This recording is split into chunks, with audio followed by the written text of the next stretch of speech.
Estaba pensando en el mensaje de los profetas. Y vieron que el mensaje de los profetas siempre era fuerte, ¿no? Directo.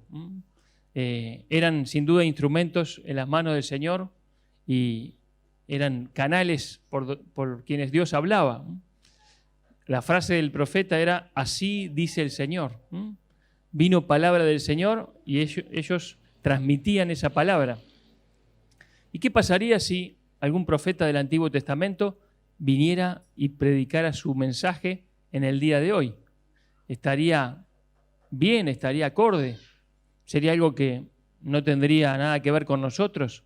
Bueno, yo creo que sin duda que podemos leer los profetas del Antiguo Testamento y hacer esa traspolación, ¿verdad? De esa verdad que fue predicada en un momento y un lugar particular, dedicada a ciertas personas, y llegó a ellas, pero también llegó a nosotros, y llega a nosotros con un fin, y sigue vigente, y sigue vigente. Y vamos a pensar en ese llamado vigente, un llamado quizá más vigente que nunca del profeta Ageo, un profeta que ustedes sin duda pienso que la mayoría conoce.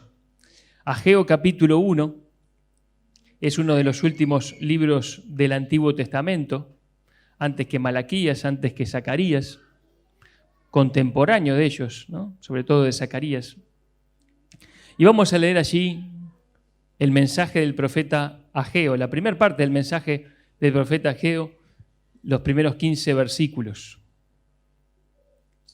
Creo que al pensar en este mensaje, ustedes van también a poder decir como pensaba yo, ¿no? Realmente este mensaje es para ahora. Fue para 500 años antes de Cristo, pero también es para ahora.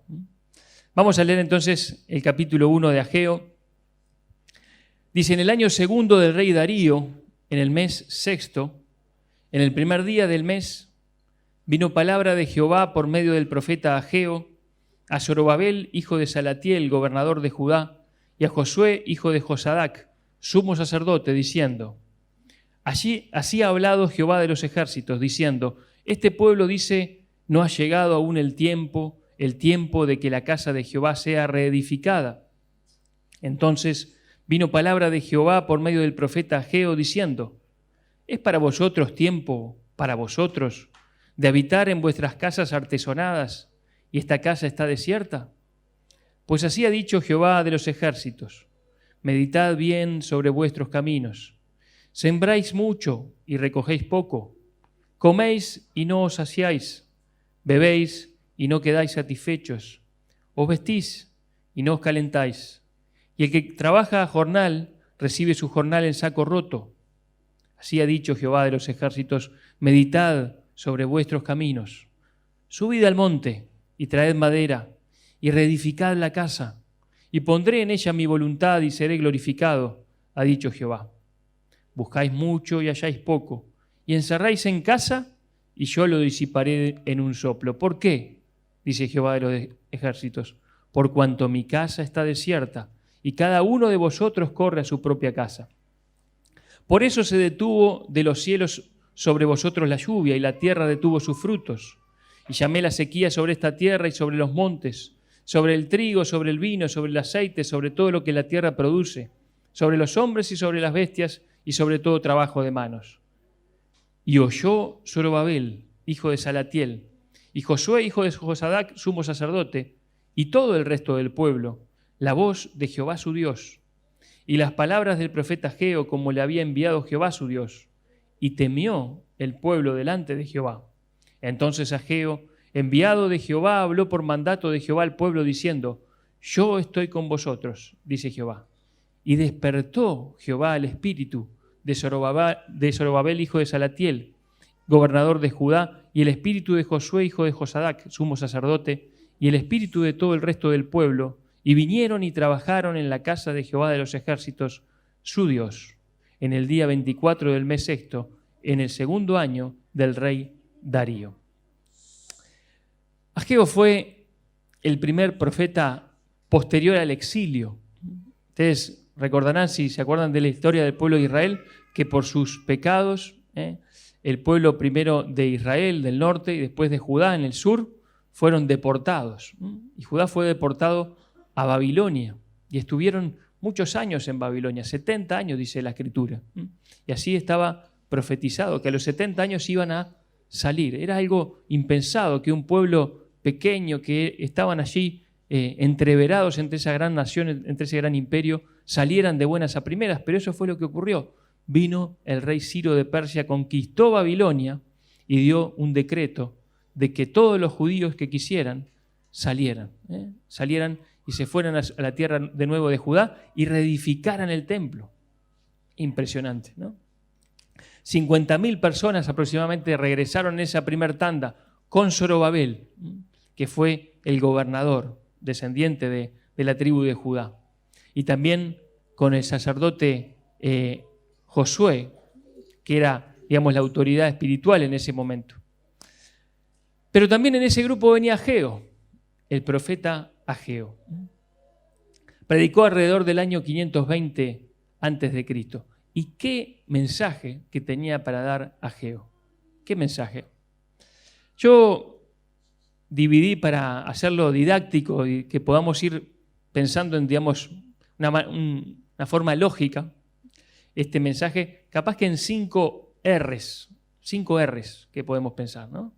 Después van a aparecer por acá, no sé, la gente de edición la verá. Las 5 R son realidad, en qué realidad vivía el pueblo judío en ese momento. Después, reprensión, que fue lo que hizo acá el profeta. Pero también dio el remedio. Y después vino la reacción y finalmente los resultados. Realidad, reprensión, remedio, reacción y resultados. ¿Y qué realidad era la que vivía el pueblo en ese momento? Bueno, los judíos habían regresado con entusiasmo, ¿verdad? Imagínense estar en medio de una gran nación, en medio de un gran imperio, apresados allí. De todas maneras habían conservado su identidad como nación y como pueblo, pero de pronto lo que había dicho Dios hace tantos años en el profeta Jeremías, Isaías, ocurre y son liberados con un montón de riquezas para poder construir de vuelta el templo. Y llegan y con entusiasmo empiezan a echar los cimientos del templo y hacen los cimientos. Pero de pronto, y esta historia está en el libro de Esdras, si ustedes lo quieren leer después, los enemigos del pueblo se levantan y se oponen a la obra de construcción. Y el proyecto se ve obstaculizado entonces y la obra se detiene por completo. Se detiene por completo. Y pasa un año, y pasan 5 años, pasan 10 años. Y ya habían pasado 15 años después del regreso y la obra seguía detenida. Y las amenazas de los enemigos y los problemas legales parecía que legitimizaba la inactividad del pueblo de alguna manera, ¿no? No trabajaban en la obra porque las condiciones no estaban dadas para poder continuar. Y entonces encontraron una buena razón para volverse cada uno a sus propias cosas y a sus propios intereses. Pero todos esos argumentos para Dios no eran más que excusas. En realidad, como vamos a pensar, era un problema de prioridades. La obra del templo no se había detenido por los que se oponían, por los enemigos, sino más bien por el temor del pueblo, por la pasividad, por la desidia y por la alteración de las prioridades del pueblo. Siempre hubo y siempre habrá oposición a la obra de Dios, hermanos, porque vivimos en un mundo que está caído y está bajo el maligno, y el enemigo siempre va a tratar de destruir, y si no puede destruir va a tratar de detener el avance de la obra de Dios. O sea que nosotros deberíamos asumirlo como una constante, siempre va a haber oposición. Por eso no debemos esperar que todo esté despejado para ponernos a trabajar para Él, a trabajar en su obra. Si esperamos que toda nuestra vida esté en paz, que todo esté alineado, que el entorno apruebe lo que hacemos, que no haya oposición, que las puertas estén abiertas, que los vientos sean favorables, nunca vamos a hacer nada para el Señor. Nunca. Hoy en día vivimos un tiempo especial, ¿verdad? la oposición a la obra de Dios cambia, toma nuevas formas. En algunos lugares es violenta, en algunos lugares de nuestro mundo, ¿verdad? Violenta. Y en otros lados es sutil, pero tiene el mismo fin, detener el avance de la obra de Dios. ¿Qué haremos nosotros ante esa oposición? ¿Qué harías tú? Yo pensaba, ¿no? Imagínate que en un año, a causa de la pandemia, se prohíben las actividades de la iglesia por tiempo indeterminado. Sale un decreto allí. ¿Qué hacemos? ¿Dejaremos de congregarnos?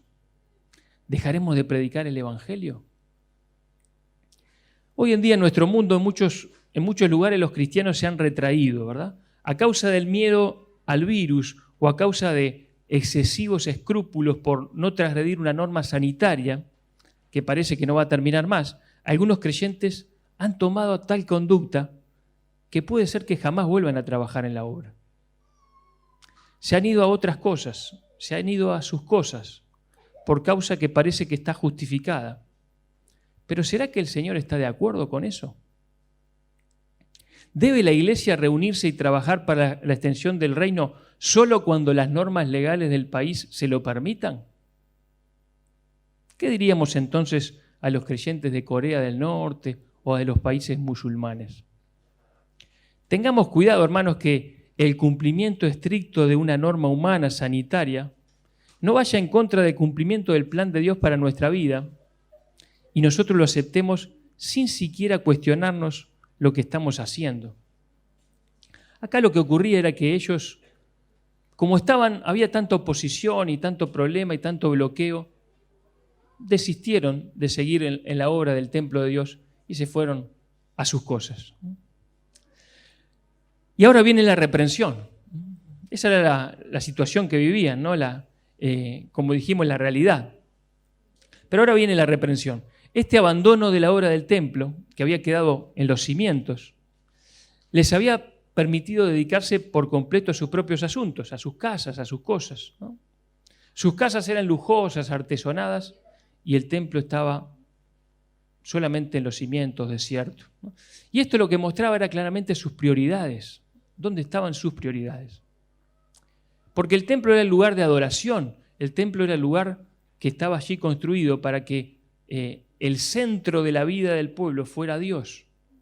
Casa de oración, casa de adoración. Hoy en día Dios no tiene templos hechos de manos, ¿no? El templo de Dios es la iglesia, ¿no? Las piedras vivas que somos nosotros, ¿no? Y eso es lo que Dios está construyendo. Y hacia la obra de Dios, que estaba pospuesta indefinidamente, había un sentimiento de indiferencia, había apatía, ¿no? Había una tibieza religiosa, un egoísmo, un egocentrismo, un desprecio quizá en algunos, y una total falta de pasión por el Señor y por su obra. Y esto fue lo que el Señor reprendió fuertemente. Y Él los llamó a meditar bien sobre sus caminos, sobre lo que les estaba pasando en su vida. Y había por lo menos 5 señales de insatisfacción en sus vidas, dice el versículo 6, ¿no? Sembraban mucho y recogían poco, es decir, que la tierra no producía lo que ellos esperaban, ¿no? Comían y no se saciaban, no encontraban plenitud, no encontraban llenura, ¿no? Bebían y no quedaban satisfechos, su sed permanecía a pesar de todo. Se vestían pero no se calentaban, no encontraban el calor que buscaban. Y el que trabajaba, su dinero desaparecía. ¿Vieron? Cobraban y ni al día 15 del mes llegaban, ¿no? Desaparecía. No le alcanzaban los recursos a pesar de sus esfuerzos. Y esto no era casualidad, y no era una prueba tampoco. Era Dios el que estaba detrás de eso.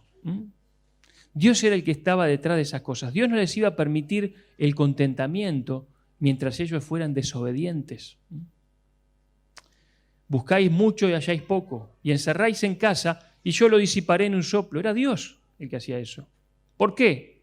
Dice Jehová de los ejércitos. Por cuanto mi casa está desierta, y cada uno de vosotros corre a su propia casa. Insatisfacción. Insatisfacción. Nos recuerda la experiencia del rey Salomón. ¿Se acuerdan que buscó el sentido y la satisfacción en la vida en cuanta cosa pudo, ¿no? En riquezas y placeres, etcétera, etcétera, etcétera. No dice el libro de Eclesiastés, pero solo encontró vanidad. Vanidad. no estaba allí.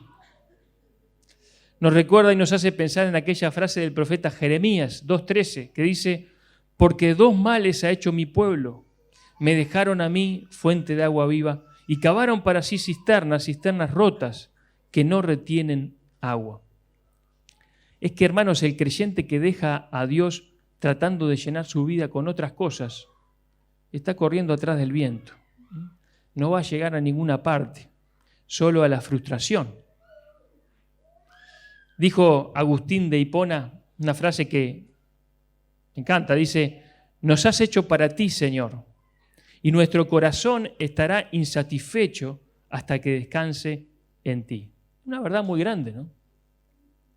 Una profunda insatisfacción dominará la vida del creyente que se aparte de la fuente de gozo y paz, que es el Señor, para cambiarlo por cisternas rotas. Así que este pueblo estaba en sus casas lindas y hermosas y ricas, ¿no?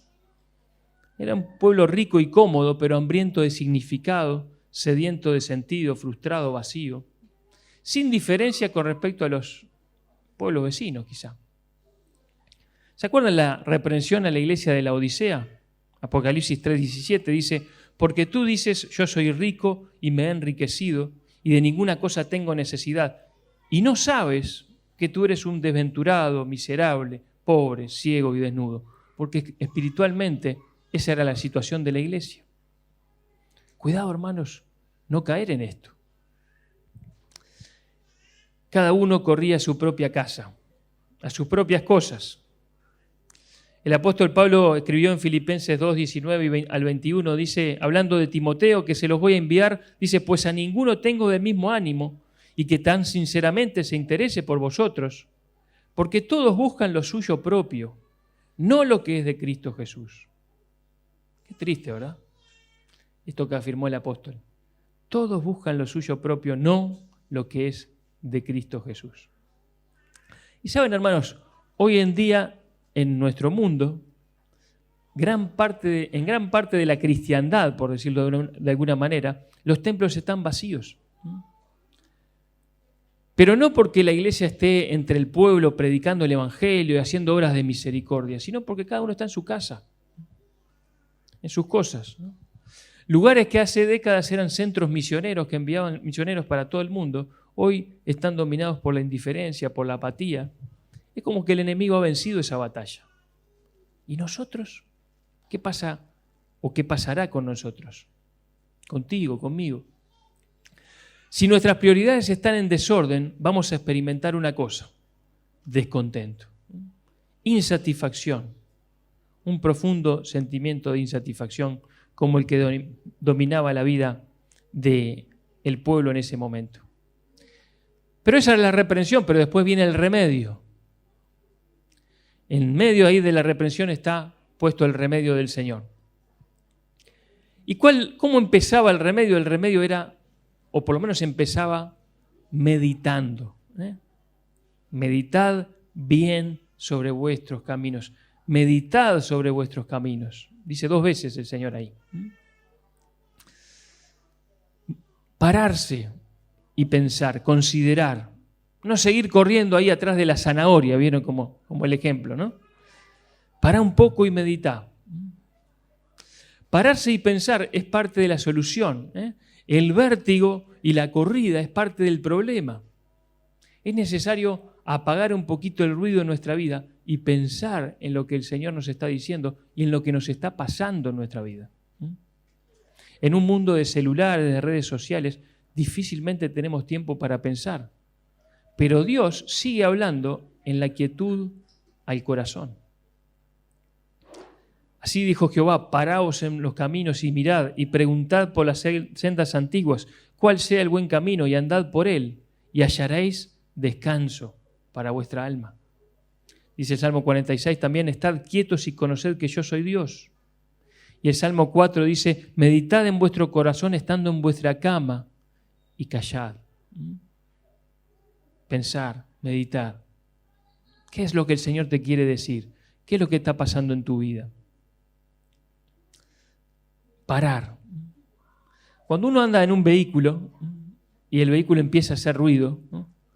Acá tengo algunos mecánicos que no me dejan decir cosas que no son, ¿no? Y empieza a hacer algún ruido ahí, ¿no? En el motor. Yo que no sé nada de mecánica, pero digo, bueno, algo anda mal, ¿no? Ahora, uno puede seguir andando. Puede seguir andando cuando empieza a hacer un ruido raro el motor, ¿no? Y de repente después empieza a tirar un humo extraño también, ¿no? Cambió el humo que sale del caño de escape, ya no es el mismo, ¿no? Es algo raro, ¿no? Y uno puede seguir igual, ¿no? Sigue andando, ¿no? Y después de pronto ya empieza a la marcha a fallar un poco, ¿no? Y uno también puede seguir, pero en un momento tiene que parar.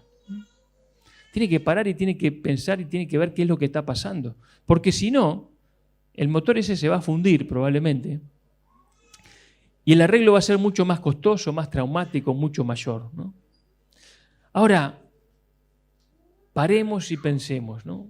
Si has empezado a experimentar insatisfacción en tu vida, detente a meditar. ¿Qué pasa? ¿Dónde están tus prioridades? Busca a Dios, busca su rostro. Medita, pensá, pará. Y luego de mandarles a meditar, a pensar, el Señor los llama a la acción. Versículo 8. Subid al monte y traed madera y reedificad la casa, y pondré en ella mi voluntad, y seré glorificado, ha dicho Jehová. Traigan madera, pónganse manos a la obra, reedifiquen esta casa de oración, esta casa de adoración. Pónganme a mí en el primer lugar, dice el Señor. Esa es mi voluntad, y yo seré glorificado cuando hagan eso. Van a ver mi gloria cuando hagan eso. Reedificad la casa, manos a la obra. Y no está hablando, al aplicarlo para nosotros, de edificar las paredes de ladrillo, ¿no? Sino de edificar la iglesia de Dios, de participar en la obra de Dios. Participar en su obra. Ordená tus prioridades según mi perspectiva, dice el Señor, según los parámetros de Dios. Poné primero la persona de Dios, poné primero las cosas de Dios y no las tuyas. Y te vas a sorprender porque vas a estar participando en la obra eterna y perfecta del Dios Todopoderoso. Así lo dijo el Señor en Mateo 6. No se hagan tesoros en la tierra, donde la polilla y el orín corrompen, donde ladrones minan y hurtan. Háganse tesoros en el cielo, donde ni la polilla ni el orín corrompen y donde los ladrones no miran ni hurtan. Y dice más adelante, no os afanéis pues diciendo qué comeremos o qué beberemos o qué vestiremos, porque los gentiles, los que no conocen a Dios, buscan todas estas cosas.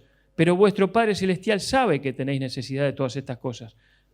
Pero buscad primeramente el reino de Dios y su justicia, y todas estas cosas os serán añadidas. Buscar primeramente su reino y su justicia. Allí está la clave de la vida. Dejar de buscar mi satisfacción en las cosas terrenales, materiales, egoístas, para encontrar la plenitud de la vida y del gozo en el Señor, en su presencia, en su propósito para mi vida. Poner manos a la obra y edificar. Y la obra que Dios está haciendo hoy es edificar su iglesia. ¿Participarás tú en esta obra? Que es su obra. El Señor te llama y nos llama a sacar el foco de ti mismo y ponerlo en Él. Esa fue entonces el remedio. Pero ahora pasamos a la reacción. ¿Qué hicieron ellos cuando escucharon esta reprensión y esta propuesta de solución, de remedio? Dice, reaccionaron. Dice el versículo 12, y oyó Zorobabel, oyó Josué y oyó todo el resto del pueblo la voz de Jehová su Dios. Lo primero que hicieron fue oír. Y no se refiere a que oyeron como quien oye llover, ¿no? Sino que oyeron y pusieron el sentido en escuchar y en entender lo que Dios les estaba diciendo. Oyeron su voz. Y hermanos, si Dios es nuestro Dios, debemos oírle. Debemos escuchar atentamente su voz, estar atentos a su palabra. Debemos considerar su consejo, recibir su reprensión, la de Dios. Dice una frase que también es muy verdadera. Dice, la iglesia no decide lo que la Biblia enseña, sino que la Biblia define lo que la Iglesia enseña. Y nosotros debemos enseñar y confiar y creer y proclamar lo que dice la Biblia, nuestra regla de fe y de conducta. Y ellos oyeron la voz de Dios, pero también dice el versículo, al final, versículo 12, y temió el pueblo delante de Jehová. Temieron delante de Dios. ¿Qué quiere decir esto? Que les cayó la ficha, ¿no? Porque ellos habían estado hace 15 años con la obra paralizada. Y acá se dieron cuenta de buenas a primeras que estaban mal con Dios, que estaban en pecado, que habían dejado a Dios a un costado, que habían cambiado las prioridades. Y era por eso que estaban viviendo como estaban viviendo. Entonces temieron. Estaban desobedeciendo. Y se llenaron de reverencia y respeto hacia aquel que les hablaba, porque era el Señor. Dice Isaías 66:2, dice, mi mano hizo todas estas cosas, y así todas estas cosas fueron, dice Jehová. Pero miraré a aquel que es pobre y humilde de espíritu y que tiembla a mi palabra. Ese es el que Dios tiene en su mano. ¿Saben qué persona Dios tiene en su mano? Aquel que es pobre y humilde de espíritu, que se humilla delante de Dios y que tiembla a su palabra. Ellos temieron. No fue que le entró por un oído y le salió por el otro. No fue un mensaje más. No dijeron, Geo, esa estuvo buena esa prédica. Después venimos el domingo que viene a ver qué decís. No. Temieron. Dios les estaba hablando. Pero no solamente temieron, sino que dice el versículo 14, y despertó Jehová el espíritu. Y esto es bien interesante, ¿no? El espíritu puede estar dormido. El espíritu puede estar vivo porque ha nacido esa persona de nuevo, pero puede estar dormido. Estaba letargado, dormido. No solamente de Zorobabel y de Josué, sino de todo el pueblo, dice. Dios despertó el espíritu de todo el pueblo. Así que puede ser, hermanos, que nos pase que nuestro espíritu esté dormido. ¿Saben? Hay una enfermedad que se llama narcolepsia, ¿no? Y es un trastorno a nivel del sistema nervioso que la persona se duerme en cualquier lugar y en cualquier actividad que esté haciendo, ¿no? Puede estar manejando algo y ¡pac!, de repente se duerme, ¿no? Como vieron esos los hipnotizadores que le dicen duerme y cae la persona, así es la narcolepsia más o menos, ¿no? Ahí está. Y puede ser, es peligrosísimo, ¿no? Porque la persona se duerme y bueno, obviamente que es como pasa lo que cualquier accidente, ¿verdad? Bueno, eso no es el problema, es el problema de pronto de una persona que tiene trastornos del sueño en forma física. Pero nosotros podemos tener un trastorno del sueño, pero espiritual, ¿no? Y quiere decir que estemos dormidos espiritualmente. ¿Y cuándo estamos dormidos espiritualmente? Cuando estamos enfocados en lo terrenal siendo creyentes. Ahí es que estamos dormidos. Estamos desperdiciando el tiempo de nuestra vida. Estamos juntando tesoros en la tierra y no en el cielo, donde viviremos por la eternidad. Estamos dormidos. Romanos 13:11 dice, esto es aún más urgente, porque ustedes saben que es muy tarde, el tiempo se acaba, despierten, porque nuestra salvación ahora está más cerca que cuando recién creímos, dice el apóstol Pablo. Despierten, despierten. Y es el Espíritu Santo el que despierta. No una persona, sino el Espíritu Santo, a través de su palabra, despierta. Despierta nuestro espíritu. Y ahí sí nos ponemos a trabajar. Trabajaron, dice el versículo 14 al final, en la casa de su Dios, Jehová de los ejércitos. Así que el servicio, queridos, aparece como resultado de un despertar espiritual. ¿Saben? La actividad no genera espiritualidad. ¿Sabían eso, no? Yo puedo ponerme a trabajar en la iglesia, en algún ministerio, pero no por eso va a generar espiritualidad en mi vida. No me va a despertar la actividad. espiritualmente. Ahora, lo contrario sí es real. La espiritualidad genera actividad. Porque cuando uno se ha despertado espiritualmente, no puede quedarse quieto. Tiene que irse a trabajar en la obra de Dios. Actividad y actividad fructífera para Dios. Y recordemos que la casa de Dios hoy es la iglesia. Y nuestro foco debe estar donde Dios tiene el foco y edificar su iglesia. Y el pueblo fue y trabajó. Y esto nos muestra arrepentimiento por parte del pueblo. El arrepentimiento siempre tiene que dar fruto. No es solamente yo me arrepiento y sigo con mi vida, ¿no? Es me arrepiento y cambio. Las amenazas, entonces, habían sido una excusa. Y acá lo dejaron claro ellos. Porque al volver a trabajar, dijeron, ¿y por qué habíamos dejado de trabajar? Era una excusa.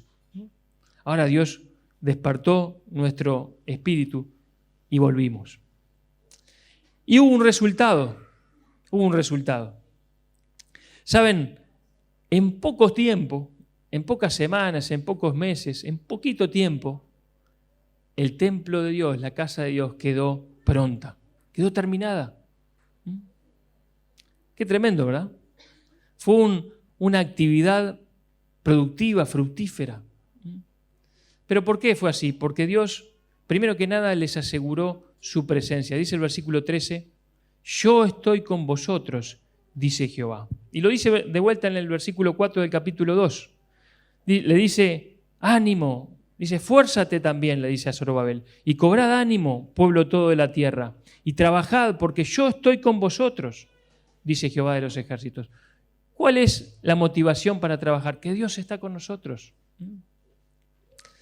Que su presencia está con nosotros. Estuvo con ellos para despertarlos y estaba con ellos para edificar. Sin la presencia de Dios más vale quedarse donde uno está, ¿verdad? Como decía Moisés, si tu presencia no viene con nosotros, no nos saques de aquí, ¿no? Pero el Señor Jesucristo nos dio una certeza. Cuando nos llamó a la gran comisión, dice allí en Mateo, he aquí, yo estoy con vosotros todos los días hasta el fin del mundo. Así que el resultado fue una actividad fructífera, productiva, con la presencia de Dios asegurada en medio de ellos, pero también con la bendición de Dios asegurada en medio de ellos. Porque dice el versículo 19 del capítulo 2, dice, ¿no está aún la simiente en el granero? Ni la vid, ni la higuera, ni el granado, ni el árbol de olivo ha florecido todavía. Mas desde este día os bendeciré. ¿Qué dijo Dios? Dice, bueno, todavía la situación sigue todo igual, pero a partir de este momento, como ustedes cambiaron, como ustedes se volvieron de esa apatía, de esa indiferencia, y pusieron su foco en mis cosas, yo los voy a bendecir, dijo Dios, ¿no? Qué bueno, ¿no? La oposición seguía, ¿sabían? Nos cuenta el libro de Esdras. Siguió la oposición, pero ellos la vencieron. Si Dios es por nosotros, ¿quién contra nosotros? Repasábamos con los jóvenes el viernes. Dices, Jehová es mi luz y mi salvación, ¿de quién temeré? Jehová es la fortaleza de mi vida, no temeré lo que pueda hacerme el hombre, decía el salmista. Y con este tremendo impulso terminaron y completaron la obra del templo. Pero primero hubo un arrepentimiento y hubo un despertar espiritual y hubo un ordenar las prioridades y luego con pasión y con decisión se hizo la obra. Y saben, a este templo, que algunos lloraban o se ponían tristes porque dicen, pero la gloria del templo de Salomón era mucho mayor que esta. Pero Dios le dijo en el versículo 7, y haré temblar a todas las naciones, y vendrá el deseado de todas las naciones, y llenaré de gloria esta casa, ha dicho Jehová de los ejércitos. En ese templo entraría el Señor Jesucristo, el Mesías. Dios llenó de gloria aquel templo. Y si nosotros escuchamos este llamado vigente de Ageo y dejamos nuestras cosas que no nos satisfacen y ponemos manos a la obra y ponemos las manos en el arado, cada uno en lo que le toca, y trabajamos en la obra del Señor, la gloria va a ser para Dios y Dios va a ser glorificado. Así que este es un llamado vigente, ¿verdad? El llamado de Ageo. Yo pensaba, ¿y nosotros qué haremos? ¿Seguiremos durmiendo espiritualmente o despertaremos para la gloria de Dios? ¿Seguiremos en nuestras cosas y en nuestras casas o vendremos a edificar la casa de Dios, una casa espiritual que es el templo del Espíritu Santo, su iglesia? ¿Escucharemos este llamado? Meditemos en nuestros caminos, ordenemos nuestras prioridades y esperemos grandes cosas del Señor, porque Él nos asegura su presencia, nos asegura su bendición y que su gloria llene esta casa. Que el Señor bendiga su palabra.